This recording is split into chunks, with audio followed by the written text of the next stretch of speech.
Қайырлы күн, құрметті көрермен, сіздермен бірге қоғамдағы ең өзекті мәселенің бірі сыбайлас жемқорлықтың алдын алу бағытындағы жұмыстар туралы сөз қозғайтын боламыз. Бүгінде жемқорлықпен күрес тек құқық қорғау органдарының ғана емес, бүкіл қоғамның ортақ міндетіне айналды. Мемлекет бұл бағыттағы заңнаманы жетілдіріп, алдын алу тетіктерін күшейтіп келеді. Ал қазіргі таңда негізгі басымдылық ол құқық бұзушылықтардың орын алғаннан кейін жазалау емес, оның туындауына жол бермей қоғамдағы адалдық пен әділдік қағидаттарын қалыптастыру. Осы және де өзге де маңызды мәселелерді талқылау үшін студиямыздың қонағы Қазақстан Республикасы Мемлекеттік қызмет істері агенттігінің Абай облысы бойынша департаменті сыбайлас жемқорлықтың алдын алу басқармасының бас маманы Әділ Ерасыл Нұржанұлы студиямызға келіп отыр. Қош келдіңіз. Рахмет, сәлеметсіздер ме? Жалпы бүгінде қоғамда сыбайлас жемқорлықпен күрес десе, көпшілік оны тек құқық бұзушылықтың анықталғаннан кейінгі жауапкершілікпен байланыстырып жатады. Алайда бүгінгі мемлекеттік саясаттың негізгі бағыты ол алдын алу жұмыстары. Жалпы алдын алу бағытында нені қамтиды және де қазіргі таңда Абай облысында қандай жұмыстар жүйелі түрде атқарылып жатыр? Иә, дұрыс айттыңыз. Қазіргі кезде осы мемлекеттің негізгі саясаттарының бірі осы сыбайлас жемқорлық туралы қылмыстарды жазалау емес, алдын алу бойынша іс-шаралар, қызметтер атқарылуда. Мысалға алатын болсақ, біз өз басқармамыздың негізгі міндеттері бірі осы сыбайлас жемқорлықтың алдын алу, мониторинг ету, барлау, қадағалау. Мысалға алатын болсақ, біздің бір бағыттардың бірі осы мемлекеттік сатып алу порталын мониторинг ету, қарау, яғни госзакуп бойынша. Онда біз көбінесе мемлекеттік мекемелерде ол бағаны асыра қою, қымбат бағада белгілі бір товардың өзінің белгілі бір бағасы болады, сол бағаларды өсіріп қымбат сатып алу қадағалаймыз. Және де осы мемлекеттік сатып алу бойынша байланыстарды да қадағалаймыз. Онда мысал алсақ, бір мемлекеттік мекеме мемлекеттік сатып алу бойынша тендерді салатын болса, сол мемлекеттік мекеменің ішіндегі қызметкерлермен сол конкурсқа, тендерға қатысушылардың арасында ешқандай байланыс бар ма, жоқ па, соны да қадағалаймыз. Осы алдын алу бойынша бағыттардың бірі. Жалпы және алдын алу шаралары туралы айтып өттіңіз. Осы бұл жұмыстардың тиімділігі көбіне халықтың құқықтық мәдениетіне байланысты екені белгілі. Осы ретте қоғамда сыбайлас жемқорлыққа мүлдем төзбеушілік мәдениетін қалыптастыру үшін қандай түсіндіру және де ақпараттық жұмыстар жүргізіліп жатыр? Орынды сұрақ. Енді біз мысалға алатын болсақ, осы 26 жылы президентіміз жаңа заңға қол қойды. Осы жылдың 1 шілдесінен бастап ол күшіне енді. Сол заң бойынша түсіндіру жұмыстарын біз әртүрлі мемлекеттік мекемелерде, квази сектордағы субъектілері, яғни квази мемлекеттік мекемелерде өткізіп жатырмыз. Қандай қазіргі таңда осы сыбайлас жемқорлық бойынша заңнамаға жауапкершілік те күшейтілді, мемлекеттік қызметтерде де, мекемелерде де шектеулер де күшейтілді. Сол бойынша әртүрлі түсіндірме жұмыстарын өткізіп жатырмыз. Мемлекеттік мекемелерге барған кезде, ол кезде жай ғана түсіндіріп қана емес, өзгерістерді сөзбен ғана айтып қана емес, мысал келтіріп, сол кісілермен талқылап, ол кісілердің жұмыстарына қандай ұқсас жағдайлар болуы мүмкін, қандай сыбайлас жемқорлыққа тәуелділік болуы мүмкін, соның барлығын талқылап, сол бойынша жұмыстар жүргізіп жатыр. Жалпы осы мәдениетті қалыптастыру дегенде ең бірінші жастардан басталады деген пікір бар. Ел болам десең, бесігіңді түзе деген нақыл сөздің орны да ерекше. Бұл жерде жастар арасында адалдық қағидаттарын дәріптеу бағытында қандай жобалар мен кездесулер өткізіліп жатыр? Жақсы айттыңыз. Ел болам десең, бесігіңді түзе деген өте терең мағыналы сөз болып табылады. Енді осы Абай облысы бойынша 41 білім беру мекемелері, оның ішінде мектеп, колледж, университеттерде біз түсіндірме жұмыстарын өткіземіз. Түсіндірме жұмыстары өткізгенде, және айтып өткенде, ол жай ғана барып сөзбен ғана түсіндіріп өтпейміз.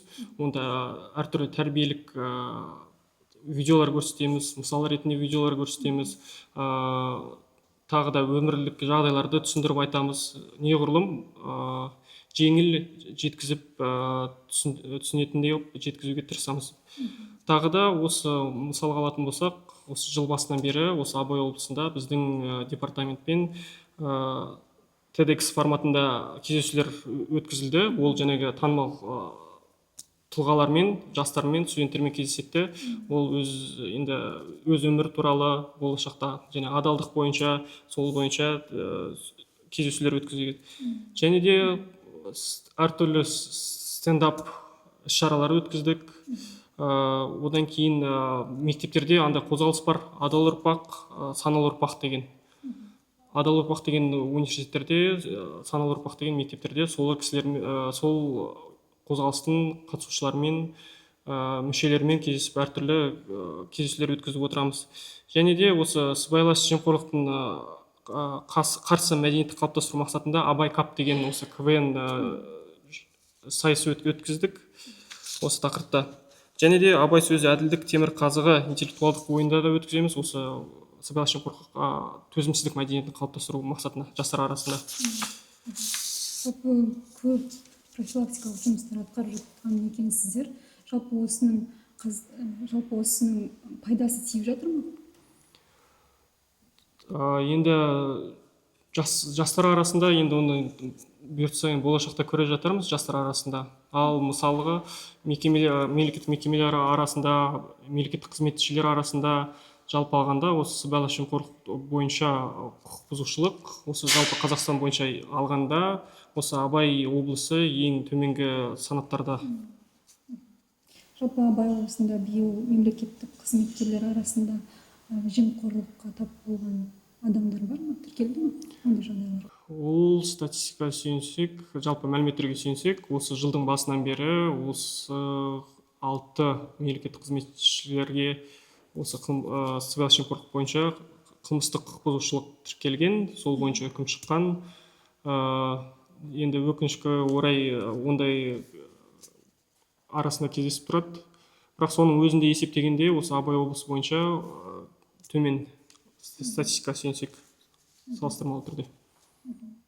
Жалпы бір қарағанда бұл көрсеткіш көп емес. Бұл көрінуі мүмкін, алайда осы сыбайлас жемқорлық саласында әрбір құқық бұзушылық қоғамның мемлекеттік институттарына деген сеніміне әсер етеді. Осы дерек сіздер үшін нені білдіреді? Жалпы бұл көрсеткіштер алдын алу жұмыстарының тиімділігін бағалауға мүмкіндік бере ме? Әлі де күшейту қажет бұл жұмыстарды? Енді осы агенттіктің жұмысы осы жалғасып келе жатыр. Сол жалғасып келе жатқан өзінде де осындай жаңағы құқық бұзушылықтар кездесуде, бұл бір жағынан ол құқық бұзушылықтың азаюы бір жағынан тиімділікті көрсетеді, екінші жағынан жұмысты тоқтатпау керек, одан ары дамыту керек. Былай айтқанда 99%-ға дейін жету үшін болдырмау керек. Сол бойынша іс жүргізу керек деген білдіреді. Жалпы әр адам өзінен бастау керек дейсіз ғой? Иә. Жемқорлықтың алдын алу жұмыстары заңнаманың үнемі жетілдіруімен қатар жүреді. Осыған байланысты сыбайлас жемқорлыққа қарсы іс-қимыл туралы Қазақстан Республикасының заңына енгізілген соңғы өзгерістердің негізгі мақсаты қандай? Так, осы жаңағы айтып өткендей, осы 1 шілдеден бастап өзгерістер енгізілді, күшіне енді. Олардың негізгі мақсаты әрине сыбайлас жемқорлықты тоқтату, болдырмау, азайту. Сол өзгерістерге тоқталып өтсем, енді ол бірнеше бағытта өзгертулер енгізілді. Мысалға алатын болсақ, ол мүдделер қақтығысы, яғни конфликт интересов деген. Мүдделер қақтығысы ол бұрында жалпылама мүдделер қақтығысы болдырмау керек деген түсінік болған. Ал қазіргі кезде нақты мүдделер қақтығысы болған жағдайда қандай іс-әрекет жасау керек, соның барлығы енгізілді. Мысалы алатын болсақ, белгілі бір мемлекеттік мекемеде мүдделер қақтығысы белгілі болса, анықталса, оны сол анықтаған мемлекеттік қызметші сол мекеменің кадр бөліміне, кадр қызметіне, болмаса қауіпсіздік қызметіне, болмаса тиісті органға, яғни агенттіктің аудандық филиалына, департаментіне хабарлауы тиіс 2 күннің ішінде. Сол хабарлаған жөнінде жаңағы кадр қызметі болмасын, қауіпсіздік қызметі болмасын, тиісті орган болмасын, олар сол хабар нәтижесінде 3 күннің ішінде нәтиже шығару керек, яғни жауабын айту керек, мүдделік қақтығысы бар ма жоқ па. Егер болған анықталған жағдайда болса, ол ары қарай жұмыс жасау тиіс, нақтыланды. Ол енді осы тақырыпты жалғастыра отырып, мемлекеттік органдарда жүргізілетін сыбайлас жемқорлық тәуекелдеріне ішкі талдау жұмысына тоқталсақ, бұл қандай процесс және оның негізгі мақсаты қандай? Ішкі талдау ол әр бір мемлекеттік квазисектордағы мемлекеттік мекемелердегі әрбір мекеменің ол міндеті жыл сайын, жылдың басында, жыл қорытындысы бойынша да, болашақта да болжап айтылады. Ол мекеменің ішіндегі белгілі бір сыбайлас жемқорлық тәуелділігі, яғни сыбайлас жемқорлық туындау мүмкін жағдайларды анализ жасап, саралап, сол нәтижесінде сол ішкі талдау нәтижесі шығару керек. Құжат ретінде барлығы рәсімделеді, қол қойылады, басшылық ретінде. Мысал алатын болса, ол мекеменің қандай бағытта, қандай салада жұмыс жасайды, сол салада болмасын, сол мекеменің ішіндегі жүйеге болсын, қызметшілер арасында болсын, сол әрбір сыбайлас жемқорлық тәуелділігі болуы мүмкін. Бар жерлерді барлығын сол анализдің ішіне кіргізіп, сол сыбайлас тәуелділігін болдырмау үшін, сыбайлас жемқорлықты болдырмау үшін қандай шаралар қолдану керек, соның барлығы сол анализдің құжаттың ішіне кіреді.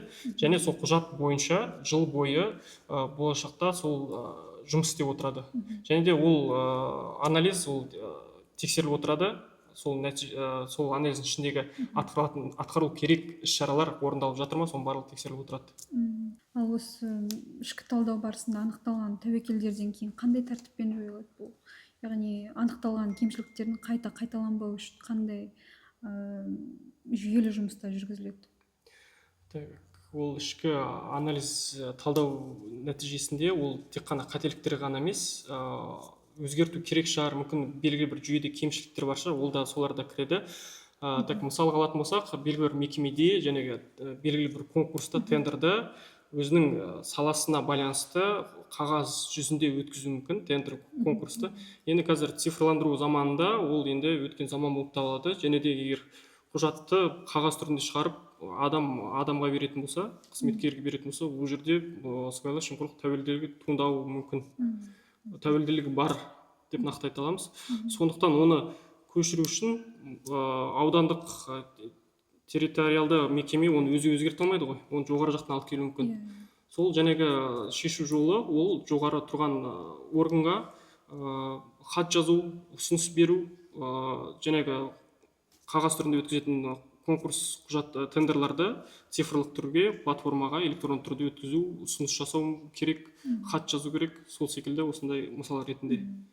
Ал егерде азамат осы сыбайлас жемқорлыққа қатысты құқық бұзушылықтардың куәсі болса, ең алдымен қандай әрекет жасау және қайда хабарласу керек? Осы жаңа өзгерістердің ішінде енді лауазымды адамдар, яғни қызметтегі мемлекеттік қызметшілер болсын, жай қызметкерлер болсын, ол осыны өзіне сыбайлас жемқорлық туралы білсе, көріп қалса, ол хабарлау, дереу түрде хабарлау міндеттелді.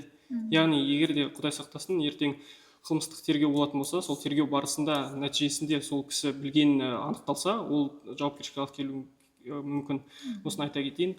Ал енді не істеу керек? Дереу түрде хабарлау керек. Енді сыбайлас жемқорлықты қарсы қызметке, ол қазіргі таңда ұлттық қауіпсіздік комитетінің құрамында жазбаша түрде болсын, былай хабарласса 14-24 колл-центр бар Қазақстан бойынша, соны дереу түрде хабарлау керек. Ал егерде тағы да бір түрі бар, тәсілі бар, ол анонимді. Бірақ анонимді бергілеріңіз келсе, оған нақты сол құқық бұзушылық туралы мәліметтер болу керек, дәлел болу керек. Сол кезде анонимді түрде беруге болады, хабарлауға болады. Кейбір азаматтар ондай жағдайды айтуға қорқып жатады. Мұндай жағдайда олардың құқықтары қалай қорғалады? Бұл туралы осы сыбайлас жемқорлыққа қарсы іс-қимыл деген Қазақстан Республикасының заңында көрсетілген, айқындалған нақты. Мысалға алатын болсақ, егер мемлекеттік қызметкер өзінің әріптестерінің болмаса басшылықтың сыбайлас жемқорлық бұзушылыққа жол берілгені анықталса, ол дереу түрде хабарласа, ол осы Қазақстан Республикасы заңнамасымен қорғауында болады. кейінірек ол хабар береді, ары қарай белгілі тиісті органдар жұмыс жасайды, тергеу жүргізіледі. Соның барысында сол жаңағы қызметкерге қысым түсіруі мүмкін, жұмыстан шығарып жіберген секілді ол мүлдем жол берілмейді. Оның барлығы Қазақстан Республикасының заңнамасымен қорғалатын болады. Жалпы осы мемлекеттік қызмет жүйесінде адалдық қағидатын сақтау халықтың мемлекетке деген сенімінің басты көрсеткіші. Осы тұрғыда алғанда Абай облысында мемлекеттік қызметкерлер арасында сыбайлас жемқорлыққа қатысты ахуалды қалай бағалар едіңіз? Жаңа өзіңіз айтып кеттіңіз, ресми дерек бойынша 6 сыбайлас жемқорлық қылмыс тіркелген деп. Бұл көрсеткіш сіздердің жұмыстарыңызға қандай міндеттерді жүктейді?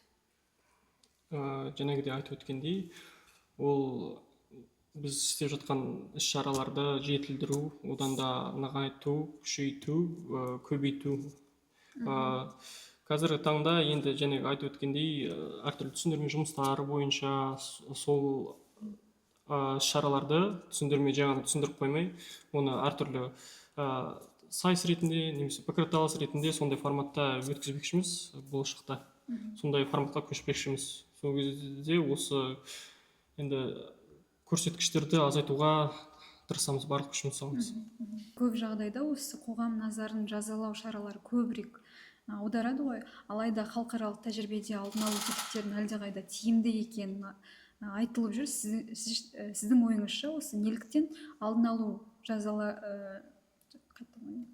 жалпы көп жағдайда қоғам назарын жазалау шаралары көбірек аударады, алайда халықаралық тәжірибеде алдын алу тетіктерінің әлдеқайда тиімді екенін айтылып жүр.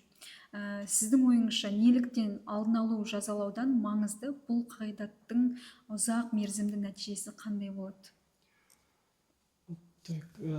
Қазіргі жалпы мемлекетіміздің саясаты осы сыбайлас жемқорлықтың алдын алу, осы халықаралық әртүрлі практиканың үлесі бар. Яғни сыбайлас жемқорлықтың жазалау емес, алдын алу бойынша жұмыстар. Өз сөзімен айтатын болсам, егер сыбайлас жемқорлық құқық бұзушылық болса, ол анықталса, оны пара берген болса, ол яғни қылмыс аяқталып қойды. Ол жалпы қылмыс деген ол белгілі бір субъектіге, объектіге зиян келтіру. Яғни сол және қылмыс аяқталып қойса, яғни зиян келтірілді, зардап шекті. Ол жерде белгілі бір мекемеде зардап шегуі мүмкін, мемлекет зардап шегуі мүмкін. Ең ақырында ең маңыздысы, ең сорақысы ол адам, Қазақстан Республикасының азаматтары болсын, соның құқықтары зардап шекті. Яғни осы сыбайлас жемқорлықтың алдын алу деген сол сыбайлас жемқорлықты болдырмау, яғни зардап келтірмеу, зардап шеккенше, зардап болғанша алдын алу, болдырмау. Жалпы осы мемлекеттік қызметкерлерге жалпы басшылық тараптарынан қысым көрсе, сіздерге олар жүгіне ала ма? Әрине. Ол осы мемлекеттік қызметке кірген кезде ол мемлекеттік этика бар, әдеп кодексі бар, соның барлығы осы біздің агенттік, яғни департамент қарайтын болады. Кез келген анонимді түрде болмаса, былай жұмыс барысында да жүгінсе болады, жазбаша да жүгінсе болады. Біз көмектесуге дайынбыз, өз қызметімізді атқаруға дайынбыз. Жалпы осы сыбайлас жемқорлыққа қатысты тағы да қандай өзгерістер болып жатыр? Жаңағы айтып өткендей, мүдделер қақтығысы, яғни мемлекеттік қызметке кірген кезде оның жақын туыстары бойынша мәліметтер тексеріледі. Енді осы жақын туыстар деген жүйесі тағы да кеңейтілді. Оған енді кез келген сол кандидат болсын, сол мемлекеттік қызметші болсын, оның балаларының да жолдастары, яғни ұлының әйелі, қызының күйеуі де кіретін болады. Және де бұрынғы жұбайлары, яғни бұрынғы әйелі болмасын, бұрынғы күйеуі болмасын, бір жыл ішінде сол жүйеге кіріп тұрады. Әрине, Құдай сақтасын, қылмыстық тергеу болатын болса, ол жаңағы сол күдіктінің бұрынғы жұбайы бір жыл ішіндегі іс-әрекеті тексерілетін болады. Тағы да өзгерістерді, мысалы, жаңағы айтып өткендей, енді лауазымды адамдар енді өзіне мәлім болған сыбайлас жемқорлық туралы құқық бұзушылықты хабарлау міндеттелді. Тағы да енді бұрында пара алу, пара беру және делдал болу, яғни екі жақты байланыстыру, одан кейін өз лауазымын қолдану, инсайдерлік ақпаратты қолдану, осылардың барлығы сыбайлас жемқорлық болса, енді тағы да оған өзгеріс, енді жай пара туралы, пара беру, пара алу туралы сөз болса, ол да жауапкершілікке алып келіп соғады. Яғни бұрынғы кезде пара берген фактісі бойынша қылмыстық іс қозғалатын болса, қазір жай ғана менің шаруамды шешіп бер, мысалы еңбек ақыңды берем, немесе сен маған мынша ақша бер, мен саған шаруаңды шешіп берем деген сөздің өзі егер түсіп қалатын болса, сол фиксироваться етіліп қалса, сол жауапкершілік туындайды, қылмыстық жауапкершілік туындайды, яғни күшейтілді. Ал қалай дәлелдей алады негізі? Сол тек видеомен болсын, аудио жазба болсын, мысалы жаңағы әлеуметтік желілерді қолдану арқылы болса, сол арқылы болса, оның барлығы дәлелденетін болса, сол арқылы анықталуы мүмкін. Так, одан кейін тағы өзгерістердің бірі біраз жауапкершілік күшейтілді. Мысалы алатын болсақ, заңды тұлғаларға бұрын пара берген заңды тұлғаларға айыппұл 30 есе болатын болса, қазір 60 есе көбейтілді. Одан кейін бұрынғы осыған дейін әкімшілік жауапкершілік ескіру мерзімі 1 жыл болатын болса, қазір ол 3 жылға дейін ұлғайтылды. Яғни белгілі бір әкімшілік құқық бұзушылық туындаса, сыбайлас жемқорлыққа қатысты, ол 3 жылдың ішінде анықталатын болса, сол әкімшілік жауапкершілікке әкеліп соғады. Жоқ, осы сыбайлас жемқорлыққа қатысты қандай жауапкершілік туындауы мүмкін? Жалпылама алатын болсақ, егер 3 түрлі жауапкершілік туындауы мүмкін. Егер мемлекеттік қызметкер болатын болса, немесе квазисектордағы мемлекеттік қызметпен теңестірілген лауазымда жұмыс атқарса, оған тәртіптік жауапкершілік туындауы мүмкін. Ол тағы да, ал жалпылама бүкіл азаматтарға таралатын, ол әкімшілік пен қылмыстық. Әкімшілікте ол айыппұл, қоғамдық жұмыстар, сол секілді. Ал қылмыстық жауапкершілікте ол жаңағы айыппұл да жатады, мүлкін тәркілеу жатады, одан кейін сол өзі атқарған лауазымда өмір бойға дейін жұмыс атқара алмайтын құқығынан айыру, ең сорақысы әрине бас бостандығынан айыру. Жалпы осы заңнамалық өзгерістер мемлекеттік қызметкерлердің жауапкершілігін күшейтіп қана қоймай, олардың қызметіндегі ашықтық пен есептілікті арттыруға да бағытталғаны белгілі. Осы өзгерістердің практикалық тұрғыдағы ең маңызды тұстарына тоқталып өтсеңіз. Практикалық тұрғыда ең маңызды жаңашылдықтардың бірі осы мүдделер, жаңағы айтып өткен мүдделер қақтығысын алдын алу тетіктерінің нақты енгізілуі, яғни жұмысқа мемлекеттік қызметке алдын ала қабылдау бұрын осы кандидаттың, мемлекеттік қызметкер үміткердің мәліметтері тексерілетін болады. Жақын туыстары және айтып өткендей, одан кейін кеңейтілген жүйе бойынша балаларының болуы мүмкін, бұрынғы жұбайлары болуы мүмкін, жұбайының туысқандары болуы мүмкін, соның барлығы жүйелі түрде тексеретін болады. Бұрындарда оның барлығы осы кандидаттың, үміткердің өз берген мәлімет бойынша арқылы тексеретін болса, қазір енді жұмыс қабылдаушы мемлекет өз тарапынан оның барлығын өзі қарайтын болады. Енді бұрын осыған дейін цифрланған жұмысқа қабылдау платформасы арқылы қабылдау, ол тек қана мемлекеттік қызметке ғана болатын болса, енді қазірден бастап болашақта да рет-ретімен енді ол квази секторлық субъектілерге, яғни квази мемлекеттік мекемелерге де енгізілетін болады. Цифрландыру арқылы жұмысқа қабылдау жүйесі. Цифрландыру демекші, цифрлық стилде платформа бар ма? Қазір таңда e-қызмет деген мемлекетке қабылдау платформасы бар. Ол арқылы 1-2 аптаның ішінде мемлекеттік қызметке конкурс арқылы кіруге болады.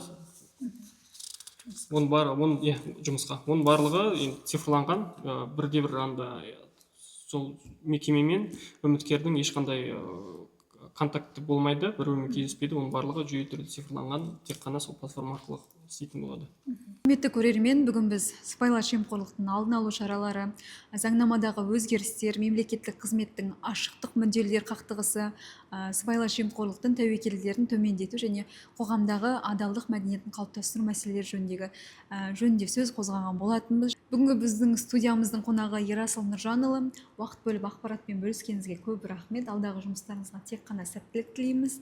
Құрметті көрермен, сыбайлас жемқорлыққа қарсы мәдениет заң талаптарын орындаудан ғана емес, әр азаматтың жеке ұстанымынан басталады. Әділдік пен адалдықты бірге дәріптейік. Келесі кездескенше аман сау болыңыздар.